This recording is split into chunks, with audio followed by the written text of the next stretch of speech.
Good evening everybody. ఈరోజు మదనపల్లిలో ఆరోగ్యమాతలో hockey summer coaching camp start చేసిన సీనియర్ క్రీడాకారులు మరియు ప్రసాద్ రెడ్డి, గురుభాస్కరు, ఇక్కడ కోచింగ్ ఇస్తున్న నౌషాదు, మహమ్మదు వారికి కూడా నేను థ్యాంక్స్ తెలుపుకుంటాను. ఎందుకంటే ఈ మధ్యకాలంలో హాకీ క్రీడకు ఎక్కడా ప్రోత్సాహం లేదు ఈ రాయలసీమలో. ఇప్పుడు ఈ ఆరోగ్యమాతలో ఒకటి, ఇంకో దగ్గర కూడా ఒకటి, అలాగే రాయచోట్లో కూడా సమ్మర్ కోచింగ్ జరుగుతుంది. చాలామంది క్రీడాకారులు హాకీ నేర్చుకుంటున్నారు. ఇప్పుడుండే ఈ యొక్క నవేడేస్ అంటే ప్రజెంట్ సిచ్యువేషన్లో ఈ పిల్లలంతా సెల్ ఫోన్కి ఎక్కువ అడిక్ట్ అయిపోయి వారు దానివల్ల చాలా ప్రాబ్లమ్స్ వస్తున్నాయి. ఇంట్లో పేరెంట్స్ దాన్ని గమనించి చిన్న పిల్లల్ని ఈ సెల్ ఫోన్కి అడిక్ట్ కాకుండా వాళ్ళ యొక్క చదువులో కానీ ఏ దానిలో ముందుకు పోవాలో అందులో ముందుకు పోవాలంటే డైలీ 1 అవర్ ఏదో వాళ్ళకి నచ్చిన గేమ్ని ప్రోత్సహించి ఉదయాన్నే కోచింగ్ క్యాంపులు జరుగుతున్నాయి. అంతలక్క ఏదో ఒక కోచింగ్ క్యాంపులో వాళ్ళని జాయిన్ అయితే వ్యక్తిత్వం కానీ దృఢంగా కానీ మెంటల్గా ఫిజికల్గా బాగా తయారవుతారు మీ పిల్లలు. పేరెంట్స్ ఇది గమనించుకొని ఇట్లాంటి కోచింగ్ క్యాంపులకి ఆదరణ ఇచ్చి ప్రోత్సహించి పిల్లల్ని మంచి ఉన్నతమైన స్థాయికి తీసుకెళ్లాలని చెప్పి కోరుకుంటున్నా. రాయచోట్లో కూడా 6 సంవత్సరాల నుంచి హాకీ నడుస్తుంది. అక్కడ 100 మంది కోచింగ్ తీసుకుంటున్నారు. రీసెంట్గా అమ్మాయి నేషనల్స్లో మా రాయచోట్లో ఒక అమ్మాయి బ్రాంజ్ మెడల్ 3rd ప్లేస్ కొట్టింది. అంతేకాకుండా లాస్ట్ ఇయర్ 6 మెంబర్స్ నేషనల్స్కి ఆడినారు irrespective of age groups Rayachoti మా అకాడమీ నుంచి. అలాగే ఈ మదనపల్లి అకాడమీ నుంచి కూడా ఈక్వల్గా ఆడతారని చెప్పి ఇంకా మంచిగా ఆడతారని చెప్పి నేను కోరుకుంటున్నా.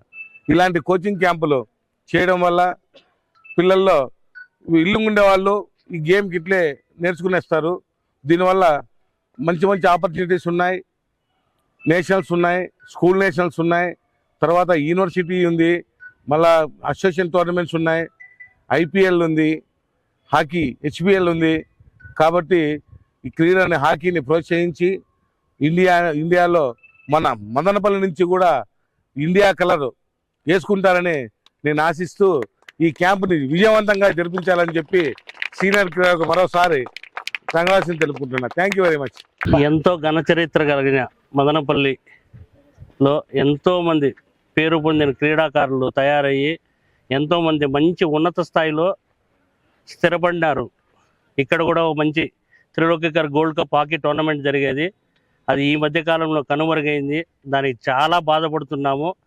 భవిష్యత్తులో దగ్గరలో సిఐ చంద్రశేఖర్ సార్ కానీ మిగతా సీనియర్ క్రీడాకారులు అందరి సహాయ సహకారాలు తీసుకొని త్వరలో మళ్ళీ త్రిలోకేకర్ గోల్డ్ కప్ హాకీ టోర్నమెంట్ జరపడానికి మా శాయశక్తుల ప్రయత్నిస్తాము. అలాగే ఒక చిన్న విన్నపము, ఈ చిన్న యువ క్రీడాకారులను ప్రతి ఒక్కరూ అసోసియేషన్ పరంగా కానీ శాప్ పరంగా కూడా కానీ ప్రతి ఒక్క క్రీడాకారుడికి మీ సహాయ సహకారాలు అందించాలని కోరుకుంటూ ప్రతి ఒక్క సీనియర్ క్రీడాకారుడు దగ్గరలో ఒక మీటింగ్ అరేంజ్ చేస్తాము. ఆ మీటింగ్ ప్రతి ఒక్కరు వచ్చేసి వారి సహాయాలు తర్వాత వారి సూచనలు మాకు ఇవ్వవలసిందిగా కోరుకుంటున్నాము.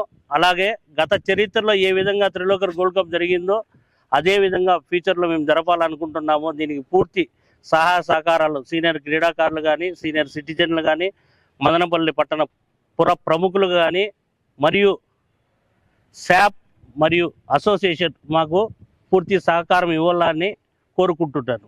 Thank you. మదనపల్లి తల్లిదండ్రులకు ఒక అవకాశము, అలాగే గత 15 సంవత్సరాల నుంచి హాకీ సమ్మర్ క్యాంపు నడుపుతూ ఉంటిమి. ఈ సంవత్సరము 2 క్యాంపులు ఏర్పడినాయి. 2 క్యాంపుల ఆరోగ్యమాత స్కూల్ క్యాంపస్ నందు కోచ్ నౌషద్ గారు, అలాగే కోచ్ గౌస్ గారు, సీనియర్ హాకీ క్రీడాకారుడు గురుభాస్కర్ గారి ఆధ్వర్యము, అట్లే మాకు సిఐ చంద్రశేఖర్ సార్ గారి ఆధ్వర్యంలో కూడా మేము నడుపుతున్నాము. ఇక్కడ మాకు 45-50 మెంబర్స్ పీపుల్స్ వస్తున్నారు. చిన్నపిల్లలు పెద్దలు అందరికి కూడా మేము ఏజ్ కూడా 5 సంవత్సరం నుంచి 15 సంవత్సరాలకు కూడా ఉచిత హాకీ నేర్పించబడును. ఉదయం 6 గంటల నుంచి 8 గంటల వరకు, సాయంత్రము 4:30 నుంచి 6 గంటల వరకు కూడా ఉచిత క్యాంపు నిర్వహిస్తున్నాము. అలాగే తల్లిదండ్రులు ఎవరైనా కానీ విద్యార్థులకు కూడా అవకాశం ఉంటే పంపించేసి ఇక్కడ ఇంకా మాకు మీ తల్లిదండ్రుల ద్వారా ప్రోత్సాహంగా ఇవ్వవలసిందిగా కోరుతున్నాము.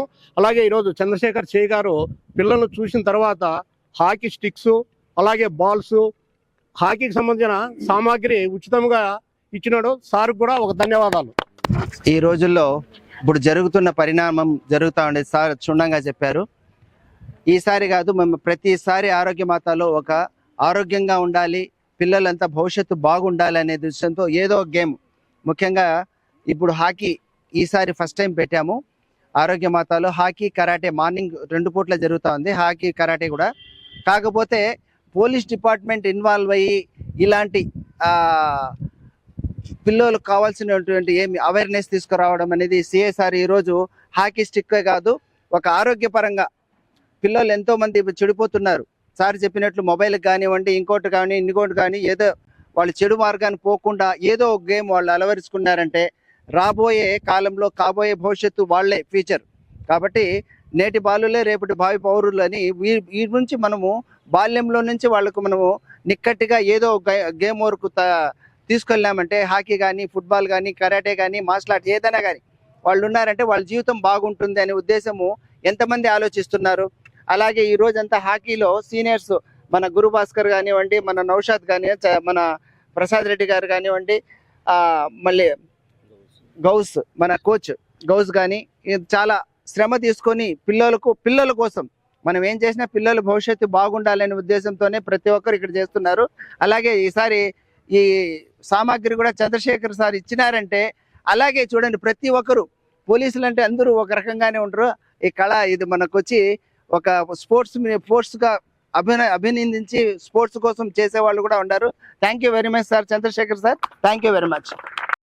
Good evening everyone. నా పేరు ఎస్ఎం షాహిరిదా.